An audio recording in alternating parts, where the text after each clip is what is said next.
Welcome to X-STEM All Access. I'm Aspen Meineke, and I'm so excited to be a part of this series showcasing some of the coolest minds in STEM. In this series, we'll dive deep into the diverse world of STEM careers and the individuals leading the way in science, technology, engineering, and math. As your guest host for this episode, I'm so excited to chat with Captain Jason Seek.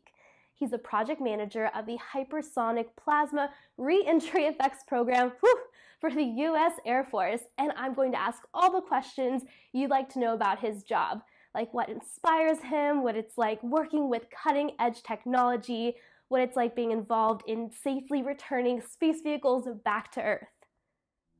Make sure you subscribe in the YouTube description down below and follow us on social media to get all the new updates on X-STEM episodes.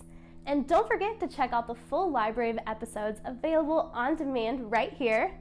And you'll find topics ranging from climate science to physics, neuroscience to aerospace engineering, and everything in between. Plus, educators can access NGSS and CASEL-aligned lesson plans to accompany each episode, including today's. These lesson plans were written by educators for educators. And with your parents' permission, tell us how you were inspired today by tagging USA Science Fest, #XSTEM, and Aspen_Meineke. Now before we begin, please join me in thanking our partners, the U.S. Air Force and the U.S. Space Force, for making this X-STEM series possible. Before we jump into our interview for today, let me share a little bit about myself. My STEM journey has been anything but linear, and that's okay. No two STEM journeys are alike. My degree is in mechanical engineering, and I've done work in robotics, 3D modeling, and even dabbled in biochemistry for a bit. But I found that my love for STEM extended just beyond one subject, and that I didn't just love doing the science and engineering work, but I loved sharing it with others too. Now I'm a director at a computer science education company where I get to make computer science fun and engaging for kids. I'm an ambassador for a robotics company, and I've even given a TED Talk. So I get to do something that I love every single day. So never settle and always follow your dreams and passions.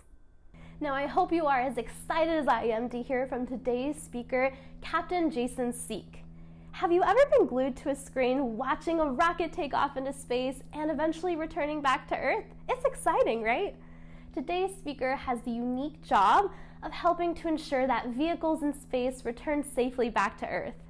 In his role at the United States Air Force, Captain Seek is responsible for managing a $5 million portfolio aimed at research and development of modeling and simulating the plasma and plasma effects seen in atmospheric re-entry environments. Captain Seek, welcome and thank you for joining us today. Thanks, Aspen. It's really awesome to be here today. Now, I know the audience is excited to hear from you, so let's jump into our first question. So, you're the project manager of the Hypersonic Plasma Re-Entry Effects Program within the Air Force Research Laboratory. This sounds really intriguing. Can you tell us more about this program, including its mission and your role? So, that name is obviously a bit of a mouthful.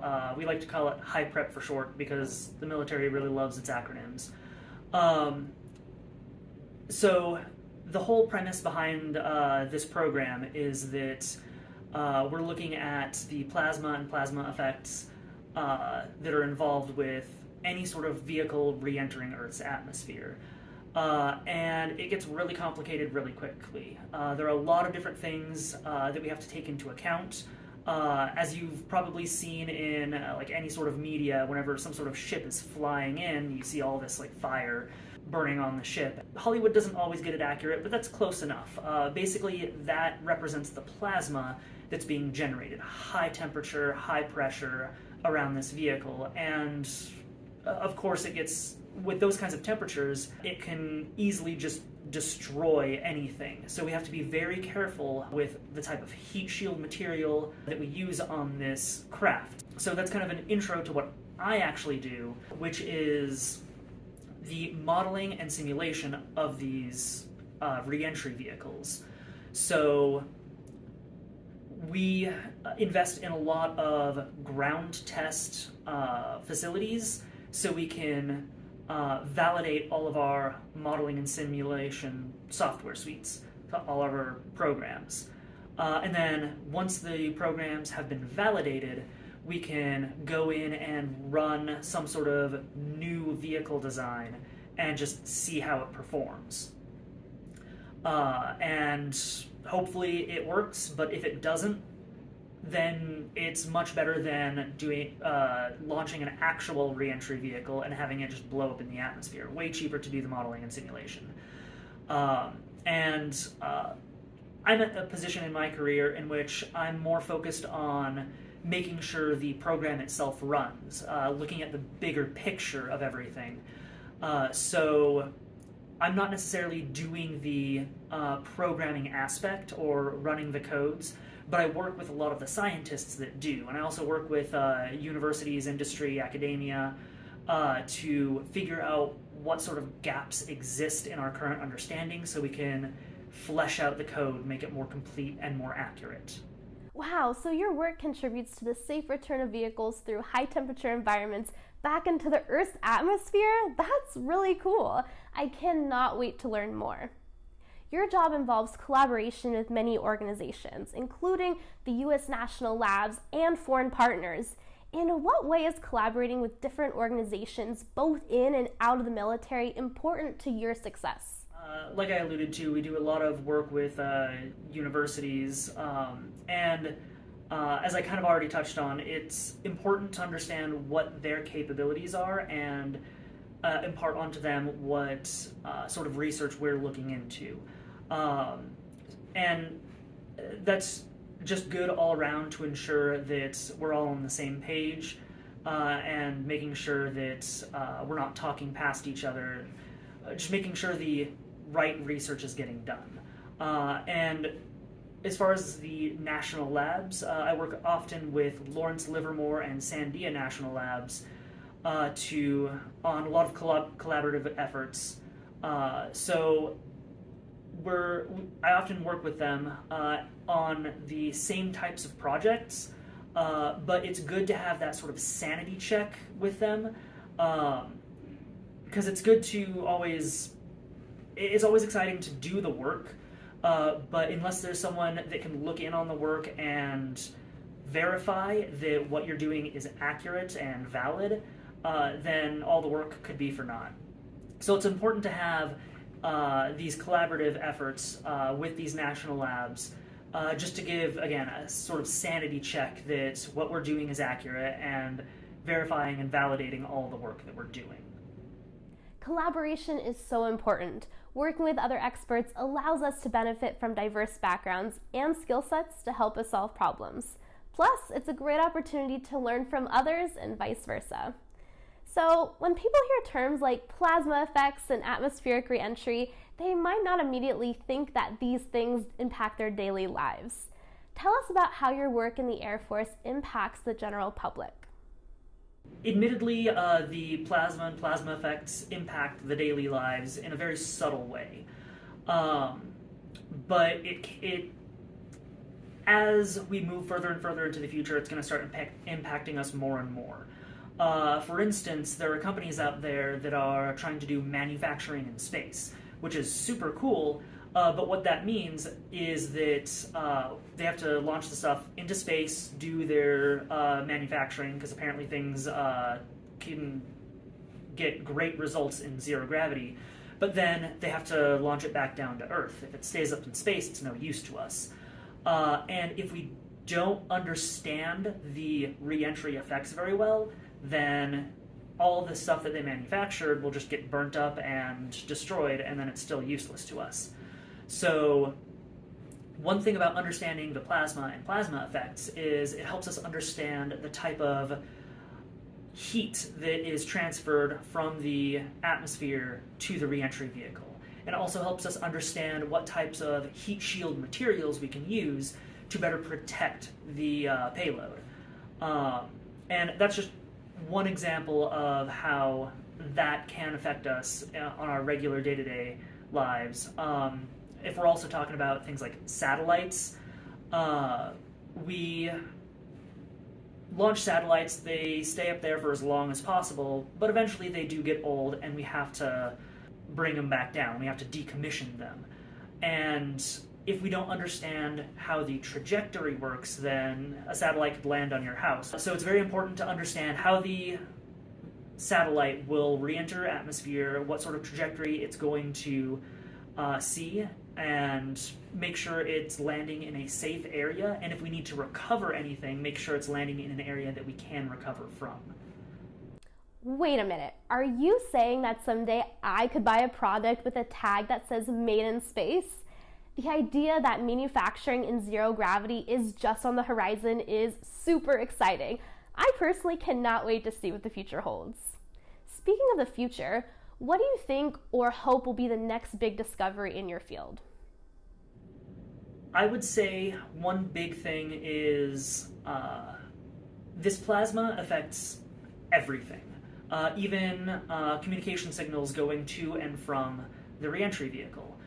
And at certain areas, at certain speeds and certain altitudes, there is a communication blackout, which means we can't communicate with the craft at all, which can be a problem. If something goes wrong during that time, we can't communicate, we have no idea something went wrong. So one active field of research is figuring out how to mitigate those signal attenuations or how to prevent them altogether. I would say that would be the next big thing that I personally would hope for. Those moments of lost communication at re-entry must be very intense for the team here on Earth. I can see why you're excited about advances to reduce or alleviate this altogether. You spent a number of years working outside of your current profession before earning your degree in nuclear engineering. So what was your motivation to switch career paths and pursue this branch of engineering? That question definitely deserves a bit of a backstory. Admittedly, I was not always the best student, so I graduated high school, went to one semester of college, and then just dropped out. It was not my jam at the time. So I went around and did various other jobs. I worked at bookstores, gas stations. I was a game master for World of Warcraft, if that means anything to you all. But the one thing that it didn't provide was satisfaction or job security. I did some soul searching and I decided that I should go back to school. And that was a good 7 years of my life in which I was doing just random jobs. But I decided that, yeah, school may be tough for a while, but it's just a little bit of toughing it out for a much better quality of life, essentially. And reason for nuclear engineering, this is my nerd showing, admittedly, if you're familiar with the popular franchise Fallout. That kind of guided me towards my interest in nuclear engineering. This is a great message for all of the students out there. Not everyone knows exactly what path they should follow after high school, and that's okay. It's never too late to switch gears and pursue a passion. You might just find your path in an unexpected place, like how Captain Seek found an interest in nuclear engineering through a video game series. Inspiration can come from anywhere, at any time.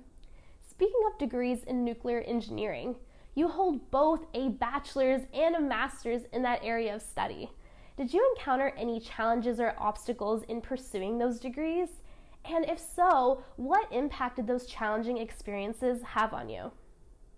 So I feel it's important to note that I went to my undergraduate degree program at a civilian school and my graduate degree program at the Air Force Institute of Technology. So undergraduate and graduate, I had very different experiences, but both were still very challenging in their own respective ways. So with the undergraduate, it was a lot of, at least for me, it was the interpersonal relationships between myself and the professors. I didn't always get along with the professors, but that's okay, because I just thought to myself, it's just a small portion of my life, and I just have to push through and get done with it. And all of the other classmates that I had, we were all in the same boat, so we were able to just sit down, commiserate together as we were going through this difficult work. And then after I graduated from my undergraduate program, I commissioned, joined the Air Force, went to my first assignment, and then they offered to pay for me to go to the Air Force Institute of Technology to get my master's degree. And like I said, it was a bit of a different experience. So the difficulty in classwork was way harder in graduate level. Still rewarding, but it was just leaps and bounds above my undergraduate program. And there were a few additional issues I ran into in the graduate program. Mainly the fact that I already had a family at the time. I had a daughter, and about 4 months after the program started, COVID hit. So I was often sitting in my kitchen just typing away at my computer, trying to finish my thesis, as a kid was running around in the background. It was fun. Well, I shouldn't say fun, but it was an interesting experience, to say the least. Having peers to lean on through shared experiences is a great way to get through challenges. I love to hear that the Air Force and the U.S. military in general values and promotes continued education for the individuals serving our country. And let's face it, college can be expensive, and serving in the U.S. military is not only a way to make an impact on the world, but it's a great path for educational opportunities that might be out of reach financially. Captain Seek, did you have any role models or mentors who inspired you along the way? So I don't think there is just a single person that I would say is that I would count as a role model. There have been lots of people who I think have helped me along in my life, and that I do look up to. One was my graduate degree military advisor at Air Force Institute of Technology, Dr. James Bevins. He makes you feel like you want to learn more from him. He also taught a few of the classes, and he was a very good teacher as well. And if someone didn't understand a specific topic, he would say something to the extent of, all right, let's try and explain it in a different way, and he would make sure that everyone was on the same page. And he also was very good about constructive criticism. He went out of his way to ask what he did well, what he did poorly about any sort of thing that he was doing. Role models are so important, and the positive influence from individuals we look up to can last a lifetime. For me personally, there are numerous women in STEM that I have looked up to and continue to inspire me. From Sally Ride, the first woman in space, to Dr. Kizzmekia Corbett, who led the team of scientists that created the COVID vaccine, to science TV show host Emily Calandrelli. They all have shown me that anything is possible and to never give up. Well, we're almost to the end of our time together, and I'm curious to know, what is the most rewarding or the favorite part of your career? So, not gonna lie, as I mentioned before, I didn't always have the best job, and I was living paycheck to paycheck. So a very good, rewarding feeling for me is having that job stability and not having to live paycheck to paycheck. It's always nice just having that bit of security in your life.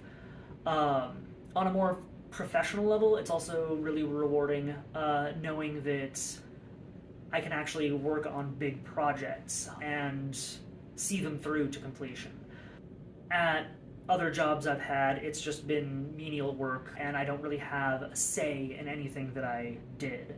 But here, if there's something that's wrong, I could look at it, talk with my boss, and be like, I want to change this, and I have the power myself to go and change it.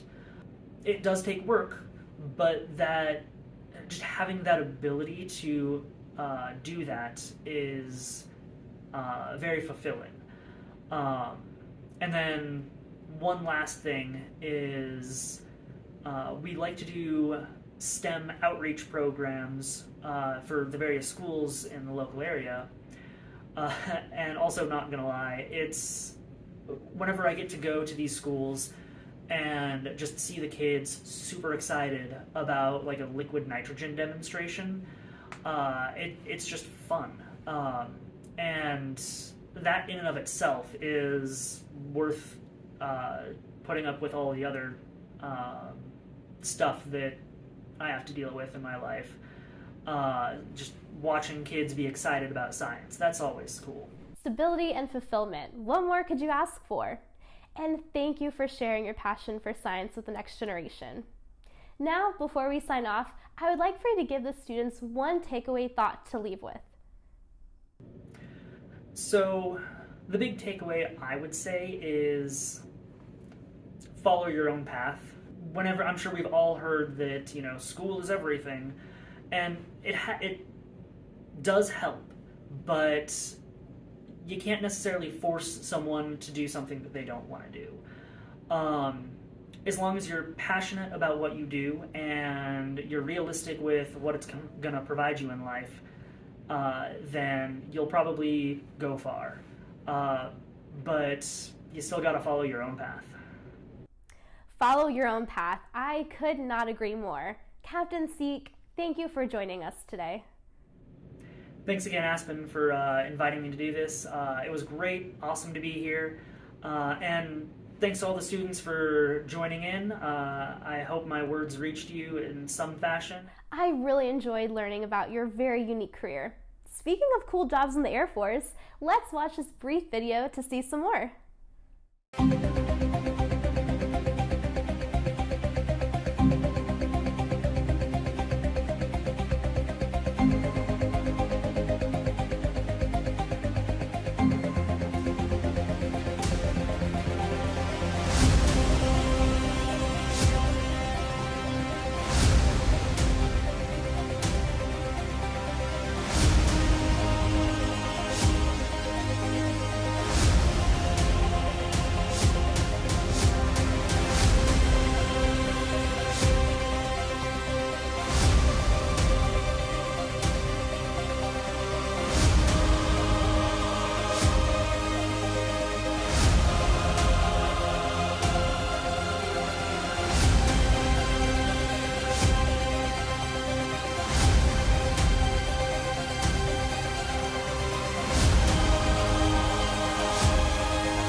Make sure you check out the Air Force and Space Force online and follow them on social media to keep up with all the amazing things they're doing. Thanks for tuning in today. Make sure you subscribe to the YouTube channel in the description below and follow us on social media to get updates about new episodes. You won't want to miss any of them. Plus, you'll get access to fun weekly content for students and teachers, such as STEM facts for students, classroom tips for teachers, and so much more.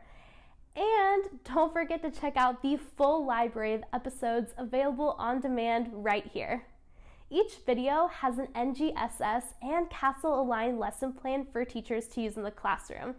And last but not least, with your parents' permission, tell us how you were inspired today by tagging us at USA Science Fest, #XSTEM, and me, Aspen_Meineke, and keep up to date with me on social media and check out my YouTube channel for more STEM fun. I had such a blast being your host today, but don't sign off just yet. You'll want to stick around through the end of this video for a fun trivia game that you can do in the classroom or at home. Have fun and good luck.